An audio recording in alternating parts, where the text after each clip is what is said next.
This week we have the Vauxhall Zafira 2 litre CDTi Tourer Elite.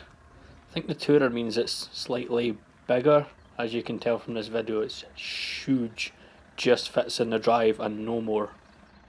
So the interior on the Zafira, it's pretty much same as every other Vauxhall. Steering wheel controls, dash is identical with your trip computer and everything.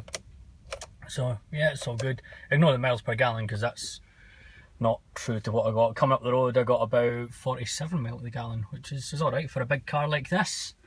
Same typical Vauxhall dash, buttons everywhere. Although this one's got built-in sat-nav, which is actually pretty decent, even tells you the names of shops and everything. Climate control. Being a people carrier, it's got like hidden stuff everywhere. You've got your in there, you've got your cigarette lighter, USB and aux port. On this particular car, it doesn't work. Loads of little cubby holes. Oh, electronic handbrake. Ugh. Yeah, cubby holes galore in here. So we've got this one, and that slides back to reveal the cup holders, which then slides back to reveal a little compartment down here.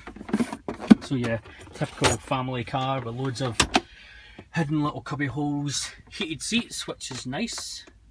Keeps the bum toasty. This is one particular thing that I didn't like at first, but I do like now. Makes it pretty decent. Although, gets a bit burny on the bald spot when you're driving, but hey ho.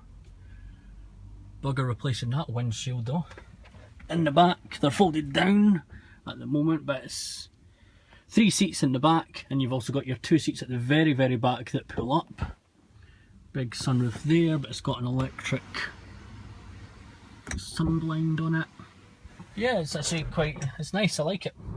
So, driving the Vauxhall Zafira 2-litre diesel. Of all the Vauxhalls that I've had, this is actually the pokiest. Most of the time it's a petrol I get. When I've had diesels though before, I've just not had any oomph to them. This one actually has a bit of oomph to it.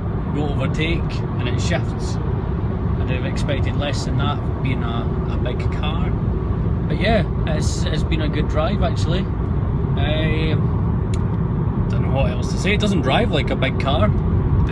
Although when I got home last week I did forget, and when I was turning in the drive, it's a bit of a tight turn into the drive, and when I looked in the passenger mirror I was literally a bar here from the big metal post, which Nicola is all too familiar with considering she's scraped both her cars down it.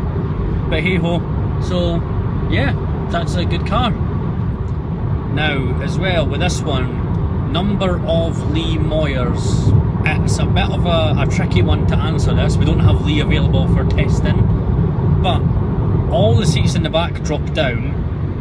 There's under there the 7 seats, the 2 seats pull up at the very back, so you know technically you've got no boot if you've got 7 seats. So if you're taking the boot as being where the 2 seats are, you'd easily get 2 Lee Moyers in there. If you actually drop the back seats right down, you'd get like, I was going to say 10, but jeez, it's a big laddie. Let's say 6 Lee Moyers.